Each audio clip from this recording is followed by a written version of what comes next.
With the brilliance of your wisdom, O compassionate one, illuminate the darkness enclosing my mind, enlighten my intelligence and wisdom, so that I may gain insight into the Buddha's words and the texts that explain them. So, in presently studying the Treasury of Precious Qualities, we're in the chapter on applying the, engaging the Bodhisattva path, and doing this through the bodhicitta of aspiration, the bodhicitta of application. And in the bodhicitta of application, we're looking at the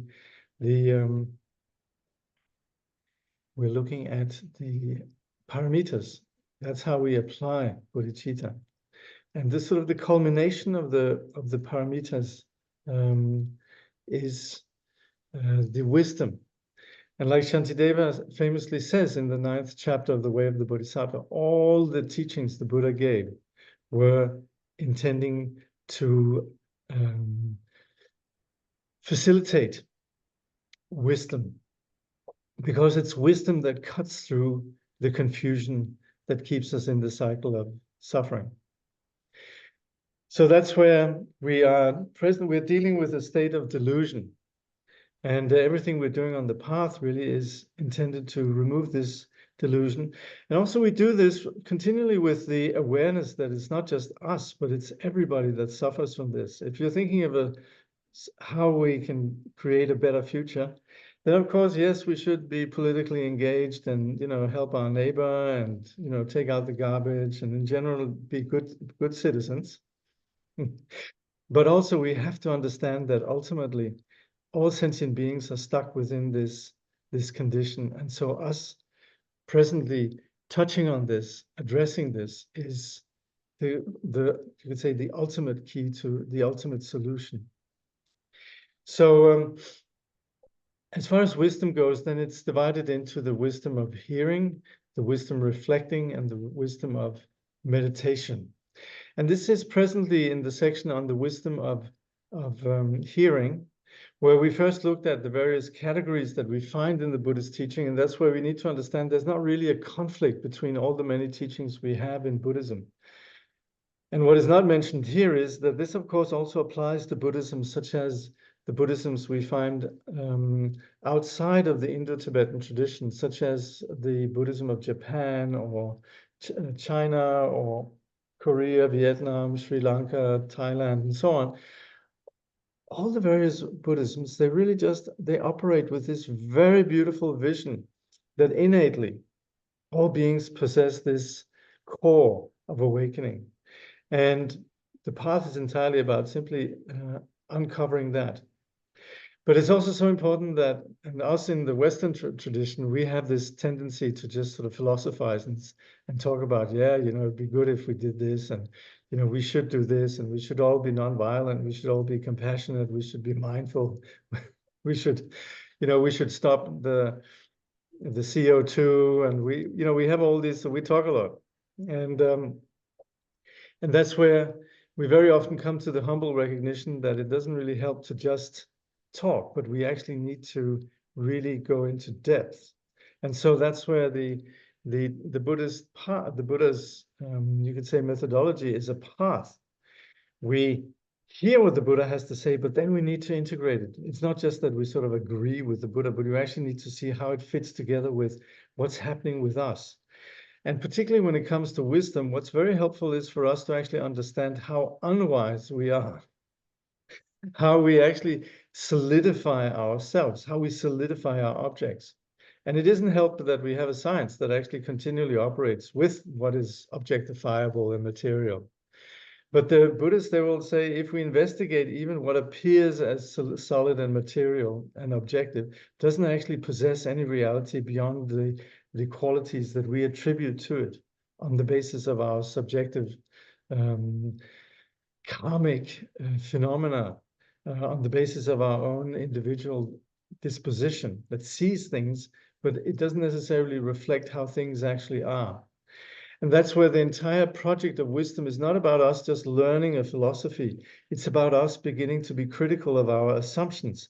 And the thrust really of the teachings we're looking at right now is really there about understanding how things don't have the reality that we think they do. And so in the various tenet systems, we establish something called the two truths, which are the way that we understand things and perceive them, but then the absolute truth, how when we analyze, when we question things, how we can see that they actually don't exist in the way that we think they ordinarily do. So we've looked at various, you could say, gradual steps to an increasingly accurate understanding of the nature of our reality. And so we've looked at what is called the Vibhashika, the Sutrantika, and the Yogacarya, which are tenet systems, or you'd say systems of analysis that look at things and they're not intended for us to say, yes, sir, but they're intended for us to actually reflect on what it is they're saying about how we should analyze phenomena. Now we've come to something called Madhyamika, which is famously from a great sage called Nagarjuna. And Kangyur Rinpoche will speak a bit about Nagarjuna, but Nagarjuna was someone who really made a strong point about the Buddha's teaching. He didn't invent something that the Buddha had said, but he did bring forth some teachings of the Buddha that were really significant. And these are what we call the middle way teachings. In general, we can understand the entire Buddhist teaching as sort of the middle way. And what is meant by the middle way is to not fall into extremes.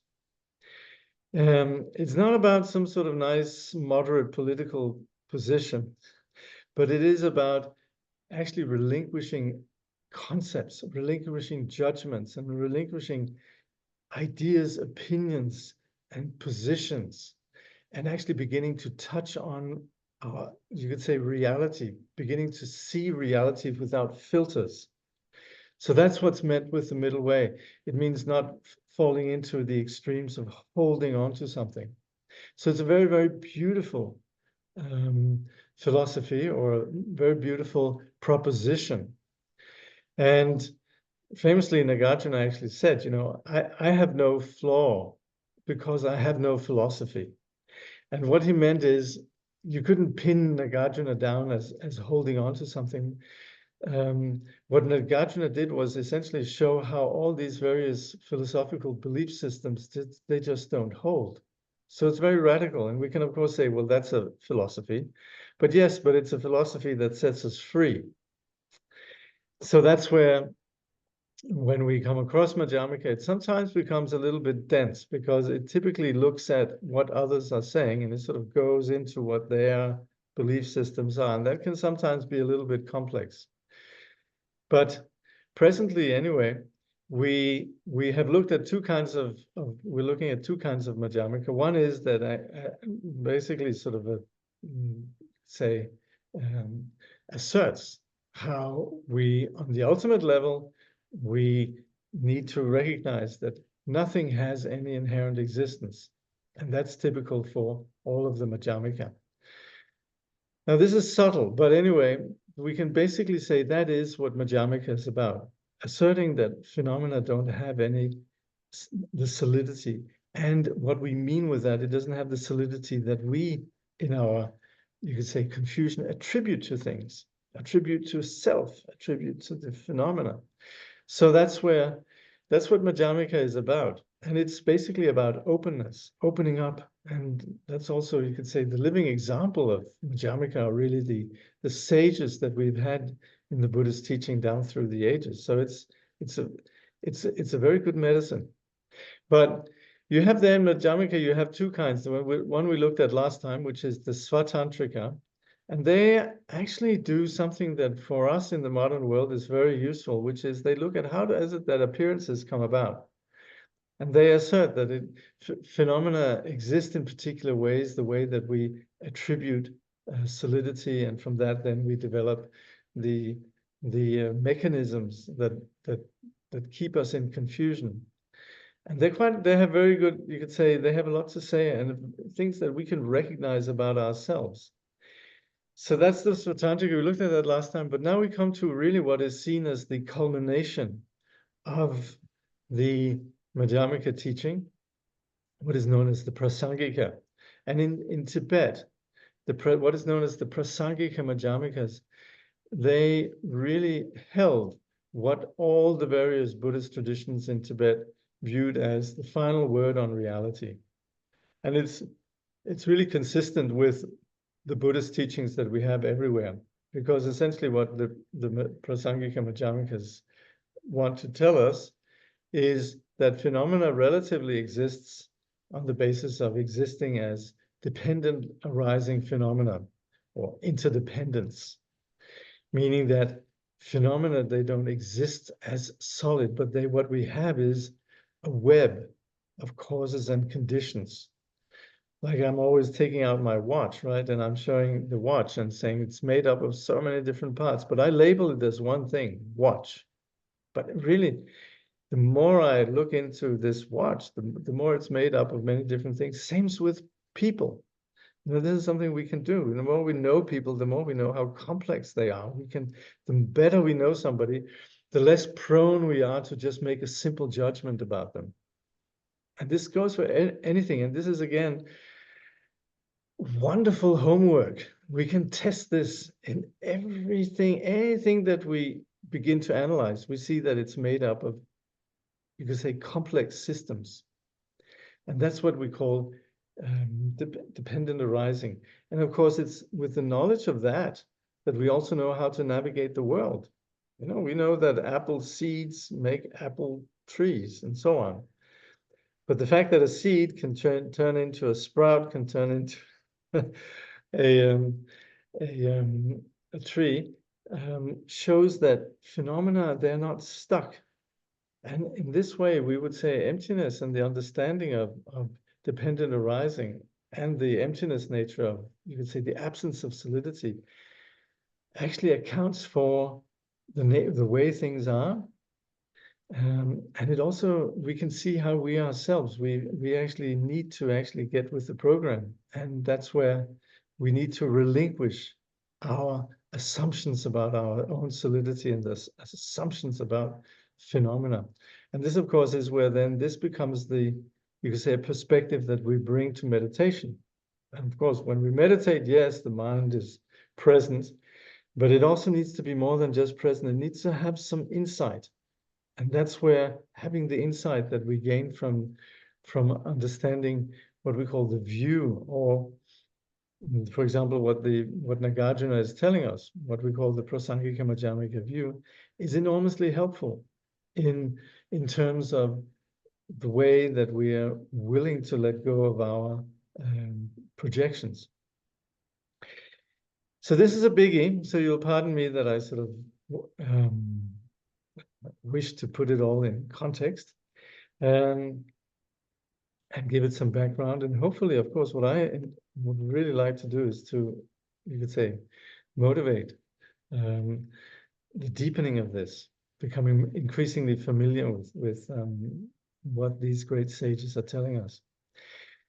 Jigme Lingpa says, to say the relative is just appearance and that emptiness is absolute is simply to verbalize. Phenomena transcend all ontological extremes. From the very moment they appear, they have no birth and no cessation, no going and no coming.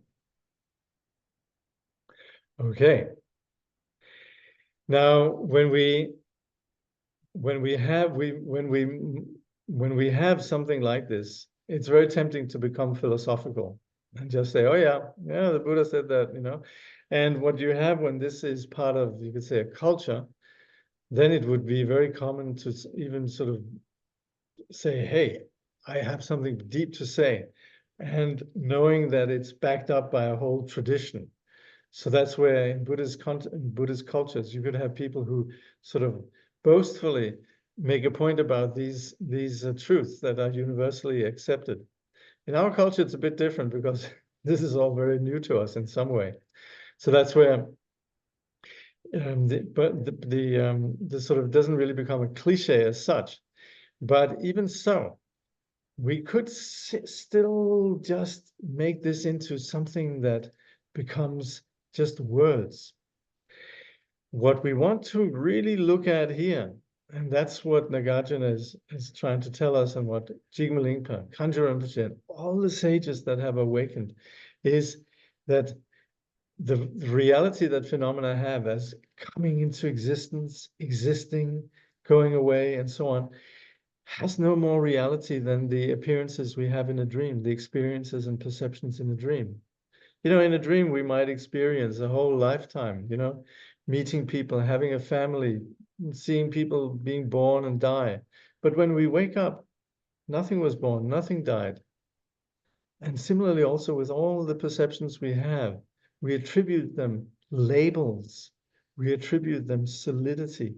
But in fact, if we analyze, there's nothing about any given phenomena that has actually come into existence the way we think it does.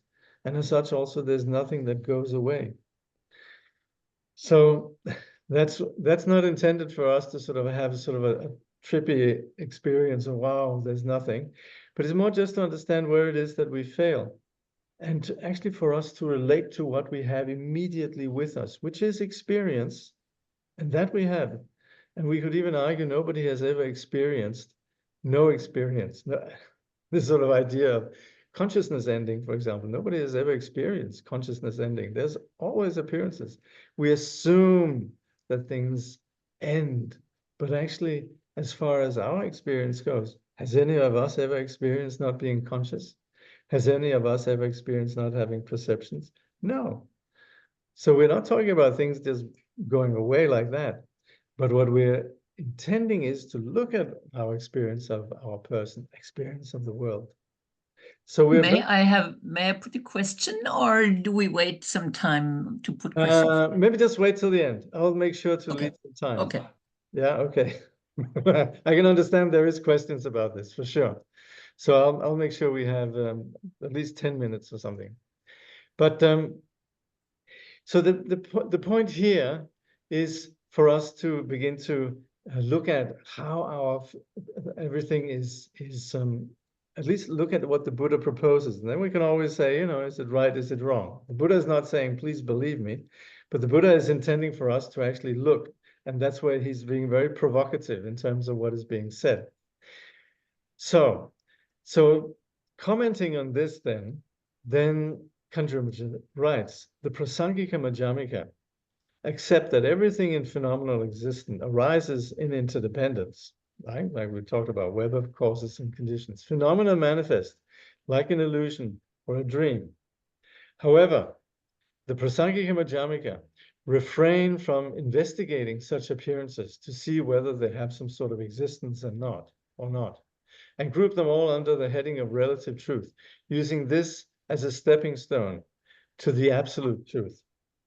And what we mean with that is that they simply understand everything that appears actually has no reality. So they don't sort of sit down and begin to get all philosophical about it. The Svatantrikas do. And the Svatantrikas, they're willing to sort of engage in a discussion. But the Prasangikas, they actually take a very radical, but nevertheless entirely the translators wrote in their footnote, an entirely justified. They take on a very justified conversation about how we perceive things. But the Prasangikas, they'll say, well, you can talk as much as you want, but at the end of the day, in that everything is dependently arisen, it has no inherent existence. And that's where they then say, sure, look at phenomena, look at them, and that will be the stepping stone to understand how things absolutely are. We say there is no nirvana outside of samsara. We say samsara is simply just nirvana, misperceived. So we're not going to go into some, alternative reality. But we are looking at our reality right now and assessing what is its nature. And that's where we can say, hey, this reality that is before me, that I'm you know, apart. It exists as a web, an interdependent web of causes and conditions. Phenomena manifest, but they have no reality. They don't have the reality that I attribute to them. So that's where we are humbly aware of where it is that we fail in understanding phenomena. Kangyur Rinpoche continues that phenomena are, ultimately speaking, without inherent existence and are void from the beginning. This is their absolute truth. So we are not thinking there's somewhere out there, there's some emptiness dimension or something. We're just looking at this here, the lack of watchness in this watch, the lack of Jakobness in this body-mind, you could say, construction, agglomeration, aggregation. The lack of solidity, lack of essence, that is phenomena's, you could say, absolute truth. That's how phenomena are, even though they might appear differently.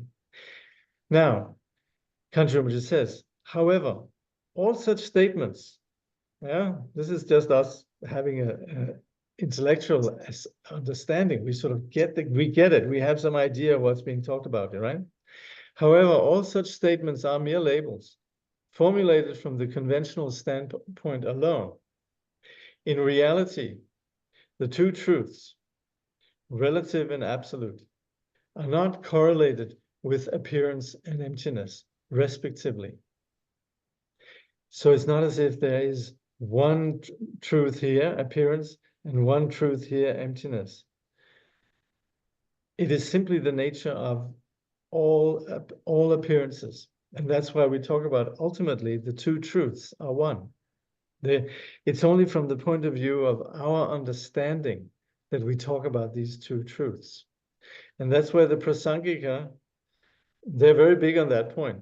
They're very much aligned with what we call Mahamudra and Mahasandhi or Dzogchen, in that they really just want to, once and for all, sort of with one, you could say, sweep, make it clear to us that nothing has any, you could say, solid reality, and to free us from that delusion, and then to rest with that insight. Now, in the general Mahayana, this is done with a lot of use of reasoning and argumentation and debate. In the Vajrayana tradition, it's much less philosophical. It's much more about settling in and allowing the mind to remain free from delusion. But it does so on the basis of this insight that we gain from the Prasangika. So we would say, particularly in the Nyingma tradition, we make a big point about how Dzogchen and the Prasangika Madhyamika are intimately related. So, Kangyur Rinpoche says, phenomena are by their very nature ungrounded and rootless, beyond the four ontological extremes. And that means existence is something existing, and then not existing, maybe both existing and not existing, or not existing, or not, neither existing, neither non-existent, nor neither existent nor non-existent. So we have these, you could say, four ways in which we can philosophize or attribute some reality to things. This we call the ontological extremes. And that's where simply, again, this is where Madhyamika wants to take us out of our heads, wants to take us out of our philosophy. All phenomena, Kangyur Rinpoche says, forms and so forth, that are the objects of the six consciousnesses and appear to come into and pass out of existence, all arise and perish, come and go, just like a reflection or a mirage. So when we have a mirror and something appears in it, and sometimes there's something there, and sometimes there's not something there, it's not as if something really took place. It was just reflections. So there's no, you could say there's merely just appearance without any reality behind it.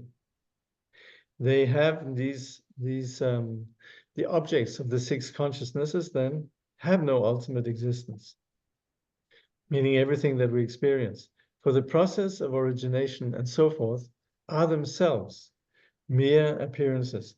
They themselves have no real existence. There's a very beautiful sutra called the rice seedling, and I'm always recommending that, and it's probably sitting up in the folder with reading material. But in there, there's a beautiful sort of discussion between, I think it's Subhuti and Maitreya. And Subhuti says to Maitreya, hey, this morning the Buddha went down and he was looking at a rice seedling. And he's saying through that, we can understand dependent arising. And if we understand dependent arising, by the way, this is what is known as praticca samutpada, which Buddhists everywhere sort of rely on or subscribe to. So Subhuti says to Maitreya, the Buddha said that if we understand dependent arising, we understand the Dharma. And if we understand the Dharma, we understand the Buddha. And then the Maitreya goes on to explain to Subhuti how on the outer level, everything exists as, you could say, processes of continually becoming, but never having any actual reality. And so that's where on the outer level, then we can see how, for example, a rice seed becomes a sprout, then it becomes a rice plant, and then it dies or withers. And that's where you can see the rice seed is there as a conventional reality, but it's not stuck in just being a rice seed. It becomes something else, that becomes something else. And every moment of our existence is like that. So that's where we have the appearance that we call a rice seed or a rice sprout. We have the appearance of what we call, Saturday, studying the Treasury of Precious Qualities. And we have the appearance of ourselves and the world around us. But there's no, you could say, it doesn't possess the reality that we normally attribute to it. Okay, let's just have some questions at this point. Go ahead. Yeah, I'm the one asking Please, at the moment. please go ahead. Yeah.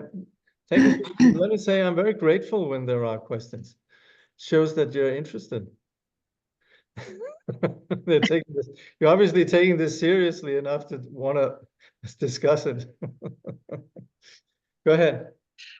I'm very much thinking about the phenomenon of supplication, of wish. Rinpoche, when I asked him what to do about Palestine, he said I should do the prayer of the standing Rinpoche, of the standing Guru Rinpoche. I don't know the perhaps you know. Yeah, so yeah. the central sentence is, grant your blessing so all our wishes be spontaneously fulfilled. Yes. Yeah. So since then, half a year now, every day I do this prayer. And so I developed my idea, and now comes the question. Sorry, it takes long. When I see a wish, can I imagine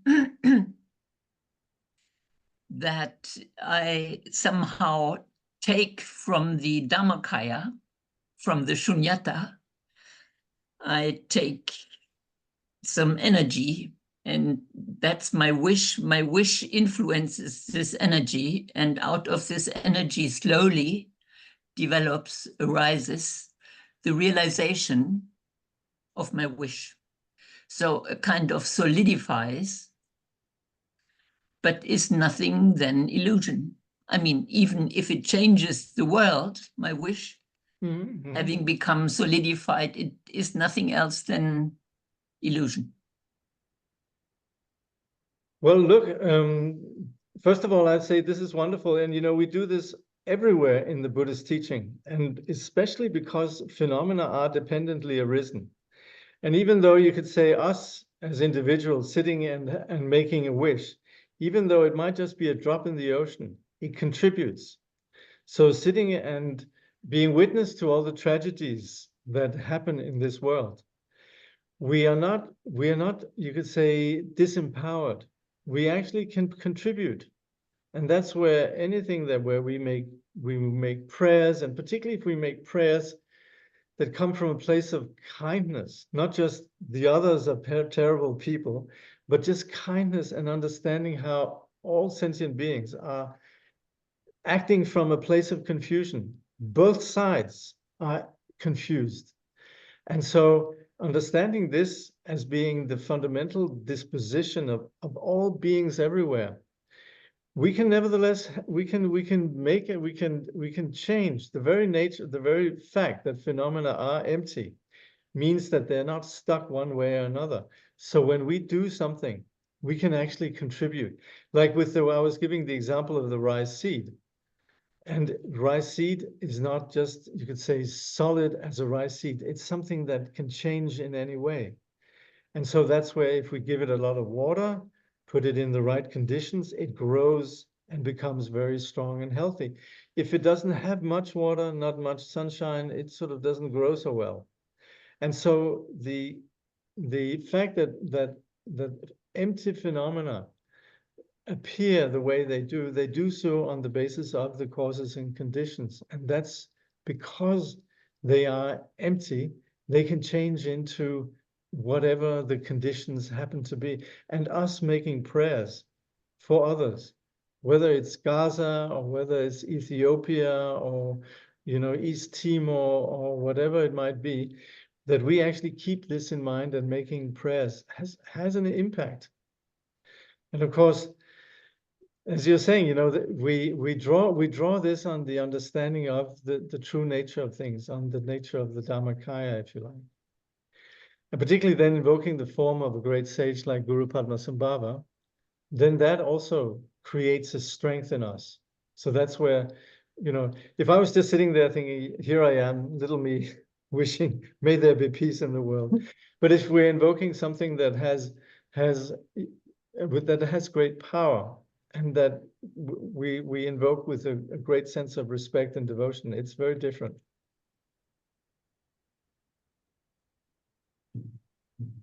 Yes, Matt. Hello.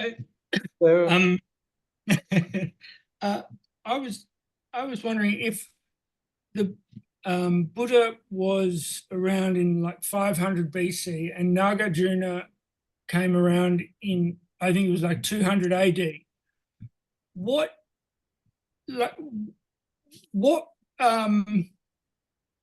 did his interpretation represent such a major revelation or turning point that for 700 years people missed it, or did they not miss it? And then there's a second point, which is, does that mean in the 700 years prior, the Dharma was not producing enlightened beings, or the other schools or other interpretations producing fully enlightened beings sort of without Madhyamaka Prasangika? So that's my question. you know, man, it's a long time ago, I forget.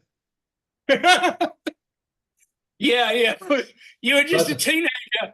But I know I was quite young back then. No, it's there is a lot written about this. But I think what we want to take with us here is that, yes, there would have been enlightened beings for sure.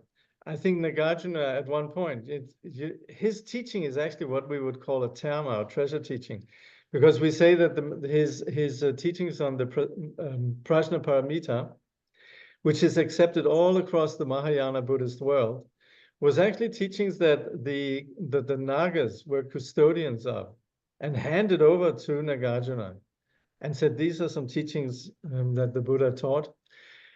And so when Nagarjuna presented the Prajnaparamita teachings, this universally became accepted as the teaching of the Buddha. However, some traditions insisted that the canon is closed, You know, that there is nothing to be added.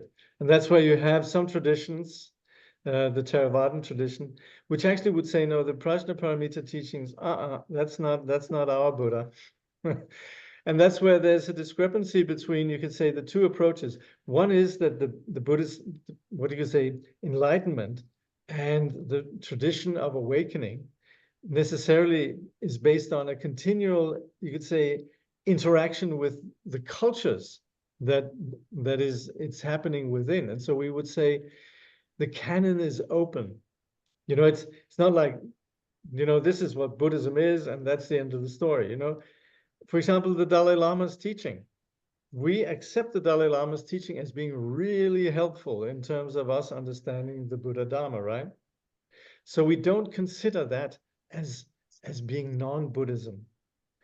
So similarly also the teachings that we have in the Prajnaparamita, they're not considered non-Buddhism. They're just considered, you could say, additional teachings that have been very helpful in understanding the Buddha's words.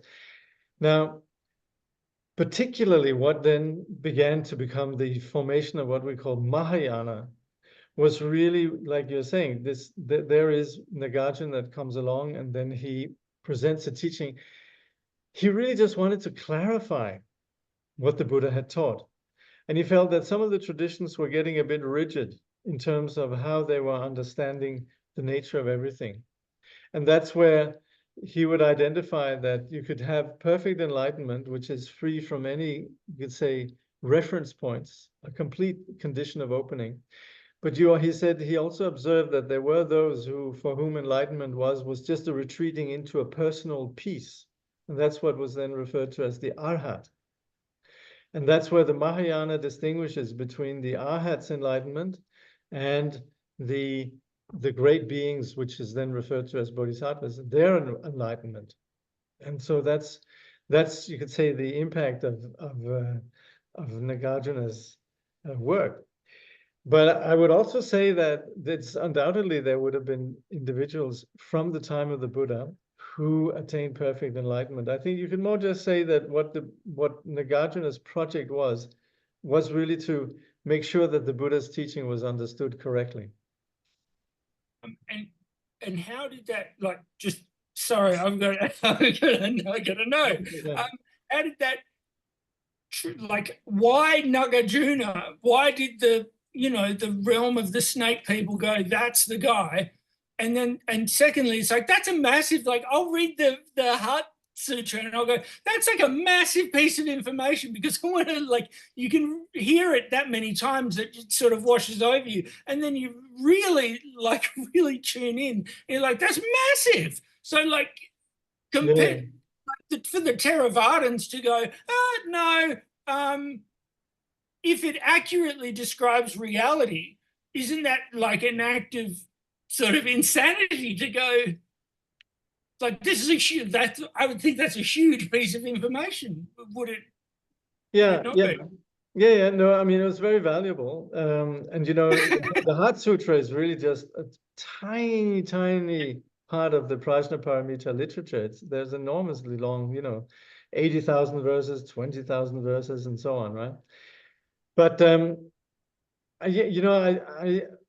it's hard for me to really, speak authoritatively on this, but, the Theravadins, what really means Theravadin is those who speak the ancient ones, so the ones who speak the original scripture. So a lot of respect for that. And, the Mahayana, they have a huge respect for the Theravada tradition as a living tradition. But what the Mahayanas do is that they distinguish between the views that we have just touched on. And they would say, when you have the view of the Vibhashika, when you have the view of the Sutrantika, it still has some, what we would call cognitive obscuration. It still holds on to something. And that's where then you have the label Hinayana. But it's very important to understand that Hinayana refers to doctrine. It doesn't refer to a living tradition. And that's why we don't want to say that when we talk about Hinayana, oh yeah, that's the people over there in Thailand, It's a Mahayana term, but it's a valid term, but But we shouldn't have the mistake to think, oh yeah, that's the Theravadan tradition. They're the Hinayana. You know, that's not okay. But it's a little bit problematic nowadays also because people want to be correct. And then when they see Hinayana, they think, oh, that's terrible. I shouldn't talk about Hinayana, because they're thinking Hinayana are the Theravadins. And then they're saying, oh, we shouldn't say Hinayana, we should say Theravadan. And then that's where it gets a bit confusing. And we need to distinguish between living traditions and doctrinal categories. And also, why Nagarjuna? How did that connection between the holders of the Madhyamaka Prasangika, was that something that occurred, like sort of interpreted by his wisdom mind? Is that how it's understood? Or the Prasangika, it's a big topic, but anyway, the Prasangika and Svatantrika, they're actually Tibetan terms for two ways of approaching Madhyamaka. So it's actually the terms weren't originally just Nagarjuna taught Madhyamaka, but then later there were ways of approaching Madhyamaka, and some doing it in conversation with the other people around them, and for that reason they used words like, this is how the mind operates, and this is this and that, and and they then, you could say, used references to mind, and they then became known as the Svatantrika Madhyamaka, because, like I said, they were the ones who were engaged in conversation. But then you distinguish, then later you also had those who said, let's make sure to be absolutely clear. Nagarjuna didn't want any kind of, you could say, assertion of any kind. And then you have someone like Chandrakirti who makes a really big point about this. And so that then his approach, which is really just making sure we don't even talk about mind, we don't go into the details about how phenomena might appear. We just say it's all just dependent arising. It's all empty. Basta. And that's where you then have the Tibetans who became heirs of these various, you could say, presentations of Madhyamaka. They make the distinction between what we then call Svatantrika and Prasangika. Thank you. May I say something very briefly? Please, please. Yeah, so I think in the Pali Sutras, there's also a lot of talk about dependent arising, and we do know something like the deathless, for example, which is, I guess, the same like the unborn, if I have understood that correctly. So it's not like there's no access to it, but I think what is in the Mahayana is described and maybe understood much broader. We can learn a lot in addition to that, but it's very valuable what we find in the ancient Pali Sutras as well. So really, I think all respect for them. Absolutely. They're really the basis, and it's good to learn them and to practice with them as well. So Paticca Samuppada is mentioned there, as well as Itapachayata, which is a broader understanding of Paticca Samuppada. So I think it's good to make oneself familiar with these teachings as well. Yes.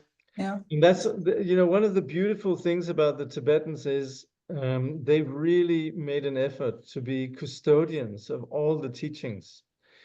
They could very easily just have gone with, Dzogchen, or just gone with Vajrayana. But they really, everybody in the Tibetan tradition who studies these views. Mm-hmm. Of course, over the centuries, they might have been interpreted and talked about slightly differently, and even within the Theravadan tradition, you have the sort of various interpretations, like what's it called again, the Vishuddhimagga within the Thai tradition, from Buddha Ghosha. Mm-hmm. And there's always commentarial traditions that they sort of evolve in their own particular ways. But then again, there's sorry, I didn't want to interrupt you. Go ahead. I would say, those who say the canon is closed. Well, why close oneself? There's so much wisdom that has been, written down and explained after the lifetime of Buddha Shakyamuni. Yes. So, and there's an important idea, which is, the Pali word is ehipassiko. So come and see for yourself and see if there's any truth in it, in the, you know, in the sense of Dharma. So I think it's good if for people to, if there's a new or so-called new teaching or later teaching, younger teaching, whatever, anyway, after the lifetime of the Buddha, to just see, you know, experience for oneself. Is there truth in it? I mean, this is something we need to do with all the Dharma teachings, isn't it? Absolutely.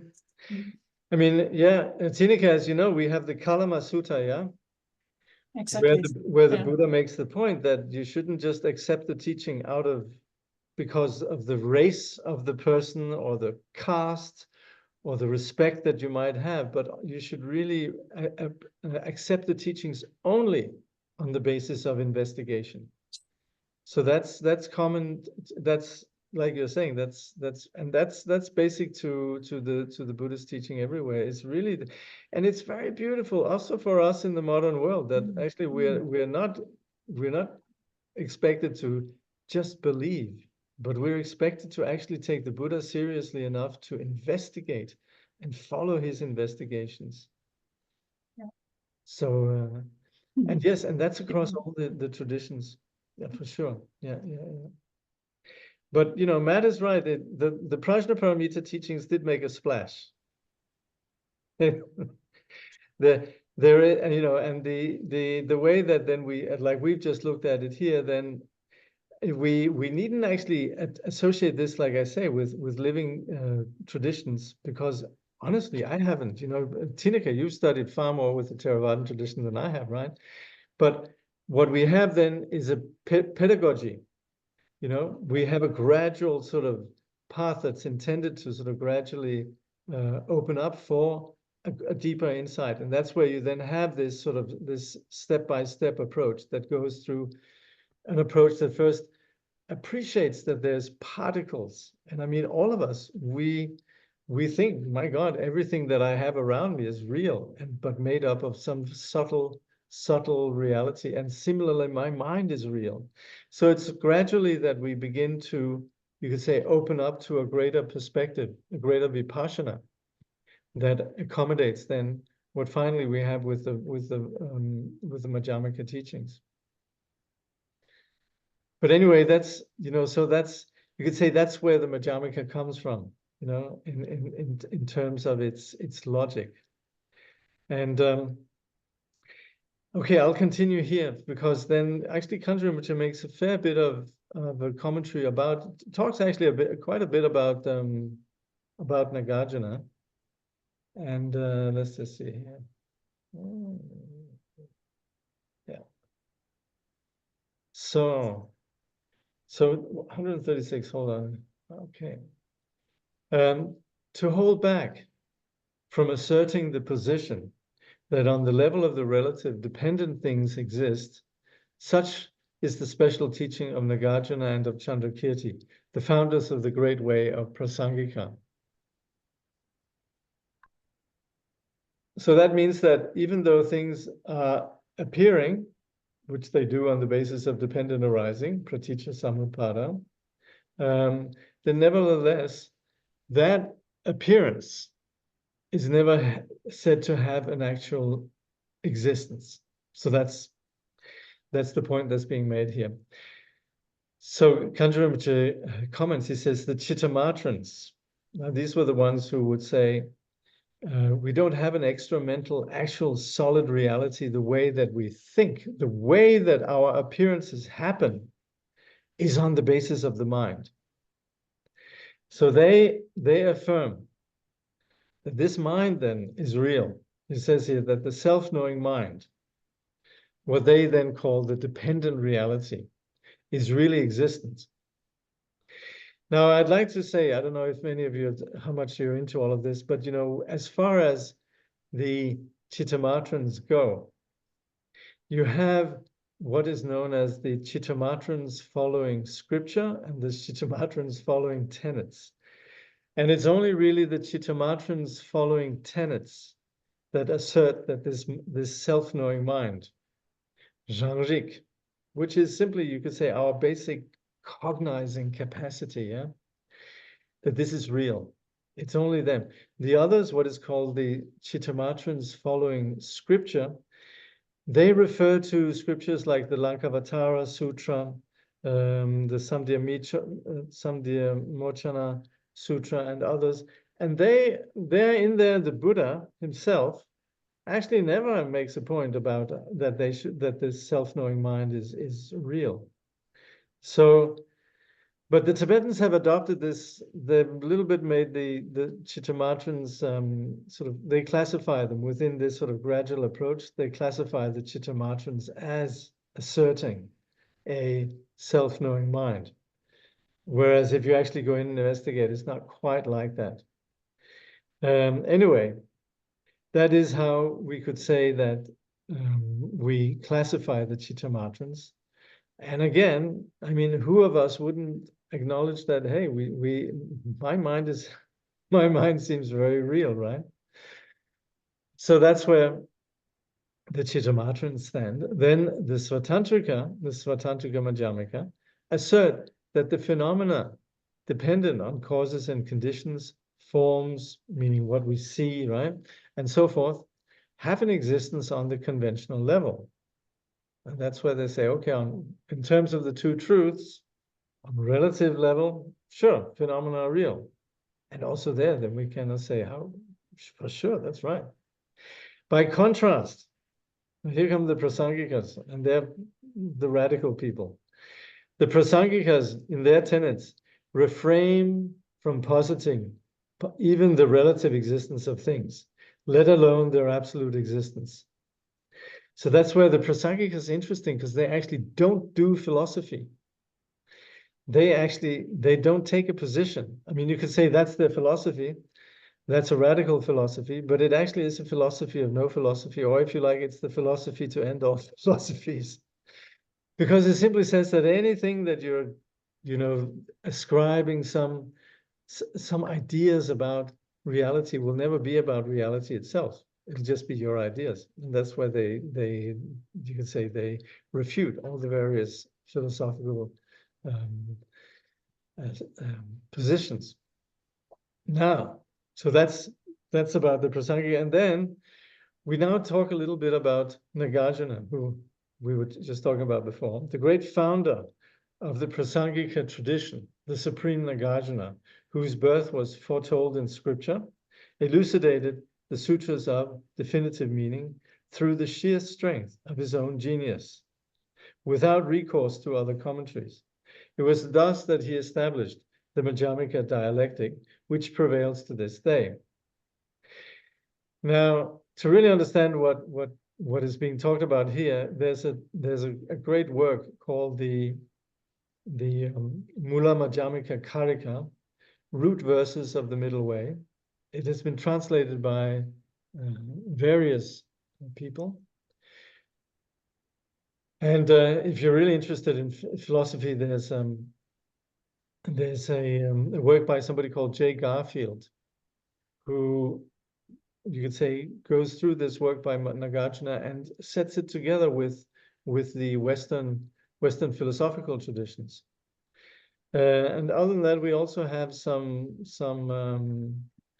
commentaries here and there on what the root verses of the middle way is all about. But it essentially really is just about refuting any attempt at holding some sort of metaphysical belief around the phenomena that we live with.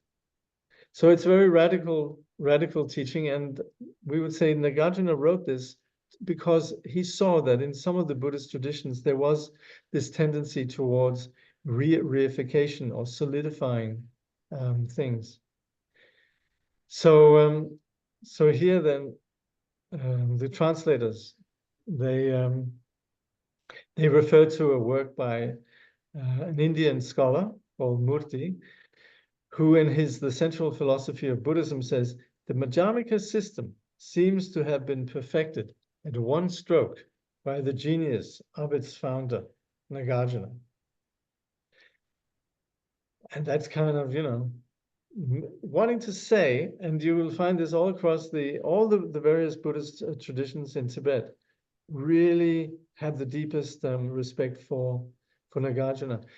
Now, it's also interesting, just with regards to Chan Buddhism or Zen Buddhism, that also they trace their lineage back to Nagarjuna. They would say that the lineage that evolved from Zen was a higher form of Nagarjuna's teachings, which was really for those who were able to immediately recognize the ultimate nature. And that's then where we have the traditions of Zen. But I say this just because we'd want to see also that for example, Zen and Chan Buddhism also is related to the teachings that we have from the Madhyamika masters and from Nagarjuna. It is written in the Lankavatara Sutra, which, by the way, talking about Chan, the Lankavatara Sutra is the scripture, the sole scripture that Bodhidharma brought with him from India to China when he went and taught in China. Anyway, it's written in the Lankavatara Sutra, and this is then a prophecy about Nagarjuna. In the land of Beta, to the south, a glorious monk of wide renown, by name of Naga, will be called. Is and is not, both he will refute, and propagate my teaching in the world, explaining Mahayana unsurpassed, accomplishing the ground of perfect joy. He will depart for Sukhavati. And in the Tantra, Jampil Saju, it is said, 500 years after I, the Tathagata, shall have passed away, a virtuous monk called Naga will arise to propagate and benefit my doctrine, accomplishing the ground of perfect joy and living then 600 years. This great being will attain to knowledge of the mighty peacock. And this, like the translators say, has to do with, it's a reference to Nagarjuna's legendary alchemical accomplishments. If you read the life of Nagarjuna, he was he was an alchemist, but he was basically a Mahasiddha. So one of the things that he masters was actually the production of an enormous amount of gold. Anyway, detail. This great being will attain to knowledge of the mighty peacock, to understanding of the different shastras, the meaning of the absence of existence, relinquishing his mortal frame. He will take birth in Sukhavati, thence to attain the perfect fruit of final Buddhahood. Nagarjuna's 6 main treatises were commented on by masters Aryadeva, Buddhapalita, Bhaviveka, Chandrakirti, and others. Of these, especially the glorious Chandrakirti, possessed as he was of incomparable knowledge and ability, penetrated the teachings of the master Nagarjuna and unerringly elucidated the Karikas in his commentaries Madhyamika Avatara and Prasanapada. Now, when Buddhism came to Tibet, it came at the time of King Treat. It came early on, but was particularly, it came already in the 6th century. There was the beginning of Buddhism in Tibet. But in the 8th century, the king Trisong Detsen was really instrumental in establishing Buddhism. And he invited a great scholar called Shantarakshita to Tibet. And Shantarakshita taught in Tibet, and his teachings, you could say, prevailed for several centuries. And he was a what we call Svatantrika Madhyamika. Now, rather he was what was later called a Svatantrika Madhyamika. And then later, there were some translations that were brought to Tibet of a work by somebody called Chandrakirti. And these really caught on. So you could say the various Buddhist traditions in Tibet all agree that Chandrakirti really penetrated to the heart of what Nagarjuna had written in his work, the Mula Madhyamika Karika, what is simply just here referred to as the Karika. And Chandrakirti's important work was a work called Introduction to the Middle Way, Madhyamika Avatara. And in the 1990s, Tsongtse Rinpoche began teaching this in various places. He taught this in Canada, he taught it in France, and he taught it in Australia. And he made a big point about how important it is for us to really understand this teaching of the introduction to the middle way, the Madhyamika Avatara. Chandrakirti's own commentary on the Madhyamika Avatara was then the Prasanapada. Oh my God, I didn't realize, but it's already, we've already gone over time. Hey, I said that if you guys are okay, I'm fine with just hanging for a few moments and we can have some questions and answers, yeah? If there's still interest in that. Can you recommend a biography on Nagarjuna? It's a tough one because it's the Indians and the Tibetans, they were so not into, they just sort of have some very, you could say, ornamental, what we call hagiographies, sort of very praiseful narratives around someone like Nagarjuna. They're found in numerous places. I would say if you look at Padmakara's root verses of the Middle Way, in the introduction, there's a history of a biography of Nagarjuna. And then Anas, you raised your hand. Yes, I did. Thank you. Yeah. So if you can go just to the previous page, please. Yeah, sure. Yeah. Just a second. Yes. Oh, then the previous one. This one here. Yeah, right here. Yes, please. Yeah. So right the first paragraph of the 136th page. So the Chittamatrins, Savatantrikas, and Prasangikas. So here the question I have is just, can we just go over on what the Chittamatrins mean by existence, why the Svatantrika means by existent, and also what the Prasangikas mean by existence also? Like, do they mean exactly the same thing, or are there, even in their conception of existence, because I feel like it's really necessary to put down the definition to be able to compare them. Yeah. These are really interesting points, and I think it's valuable. So if everybody's okay with that, shall we next time begin at that point? And ask if you could keep that question. Then Okay. we can begin next time with simply just doing that, because it would be a shame to rush through this. Yeah. I understand. First, but well, I mean, obviously, basically what we do mean with existence is of course. that we attribute a reality to something. You know, like I'm looking at you and I think, oh, Anas, this is a really nice guy I met recently in Portugal, you know, and so on. And I attribute a certain reality. But in fact, you know, that the reality that we attribute to phenomena, which enable us to function, because I'd still be able to walk up to you on the street and shake your hand and say, hey, how are you going? So there is a reality as such. So it's a question of, how do we understand that reality? And that's where there's those who would say, oh, there is an actual Anas, there's an actual Jakob, you know, that exists, you know, externally, extramentally. And then there are those who say, well, you know, your notion of Anas is entirely based on your projections. So there's different ways that this notion of existence is approached. But if you guys are okay, I would say let's just begin there next time. Okay. Because it's obviously a very key and also provocative theme. So sorry, I don't think I'll be here next week, but please do when I watch the recording. Please. Okay, we'll So, on your behalf we'll do it, and you can take the recording. Thank you so much. There are some teachings in Portugal, that's why. Otherwise, of course, I would. Yeah. Okay. Good.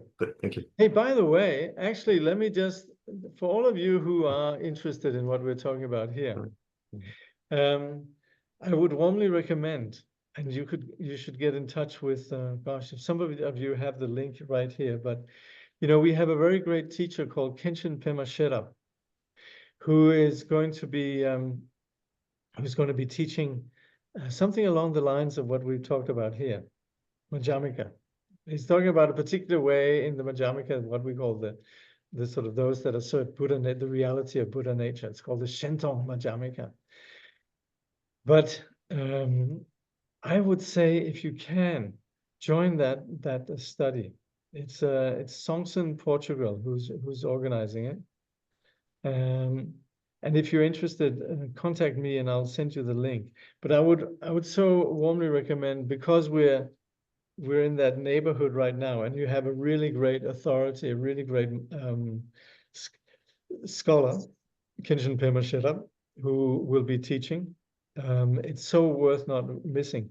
And when he teaches, which will be in a rather, classical format, then it will be followed up by a really brilliant person who will do revision class, Woolston Fletcher. And it's actually Woolston Fletcher together with his partner that has translated the work that we're looking at here. But he's a really, really good communicator. So very, very valuable opportunity to go deeper into what we're studying here. So if you're interested, let me know. Otherwise, maybe you can find it as to see if somebody. Yeah. So if you're interested, then shoot me an email, and I'll send you the link. Okay.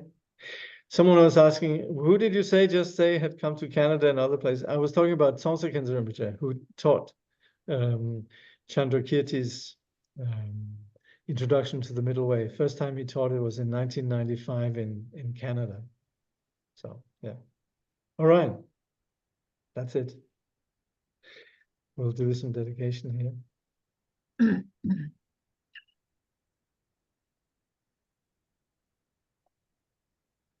Through all our births, wherever we may be born, may we be endowed with the 7 good qualities of the higher realms. As soon as we're born, may we meet with the Dharma and have the freedom to practice it properly.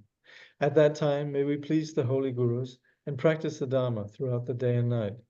Realizing the Dharma and accomplishing its essential meaning, may we cross the ocean of existence in that life. Thoroughly teaching the holy Dharma in this world, may we never tire of accomplishing the benefit of others. By this vast benefit of others, without partiality or bias, may all attain Buddhahood together.